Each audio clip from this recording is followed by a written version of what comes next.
The engine sounds superb and completely natural, although a slightly embarrassed-looking Bob Vance-Yeapan confesses it's the first Alpina to synthesize just a tiny bit of sound through the loudspeakers, and is completely simpatico with its new gearshift strategy. It feels properly rapid, as you might expect, but perhaps not quite as alarmingly so as the Mercedes-AMG E63 Estate, which has the same power, even more torque and a lot less weight. Where it breaks free of expectation is in the corners. Drive as fast as you can around a circuit as fiendish as this and, of course, it's going to torture its tires, understeer in the long turns and wobble a little over cambers and crests. But if you're conservative with entry speed, get the nose into the apex on the brakes and then power on, it transforms into this most deliciously neutral, adjustable plaything. And its brakes are incredible. Vollmer proudly says his steel brakes offer better retardation and fade resistance than Audi's ceramics.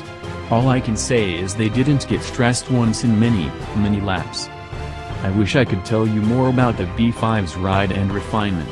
I find it telling that in addition to BMW's usual Sport Plus setting, Alpina has added its own Comfort Plus mode, but slaloming around Bilsterberg playing with switches reveals very little. I'd be surprised if its ride was less than excellent, but we'll only know for sure when we drive it in the UK later in the year. Should I buy one? The B5 Touring might be a 5-star car. In fact, I have a sneaking suspicion it is, but too much of its story remains untold for me to rush to that kind of judgment.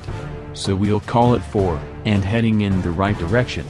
There may be no BMW M5 Touring in this new generation of 5 Series, but nor is one needed. When I think what I want from such a car, the B5 would appear to provide it.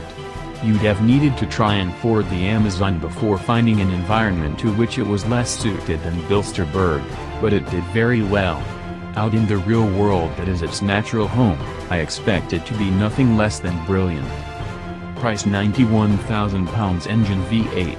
4394cc, twin-turbo, petrol power 600 bhp at 5,750 revolutions per minute, torque 589 pounds-foot at 3,000 revolutions per minute, gearbox 8-speed automatic, curb weight 2,150 kilograms, 0 to 62 miles per hour 3.6 seconds, top speed 202 miles per hour, economy 26.4 miles per gallon, combined. CO2/tax ban 247 grams/km, 37% rivals Mercedes-AMG E63S Estate, Audi RS6 Performance.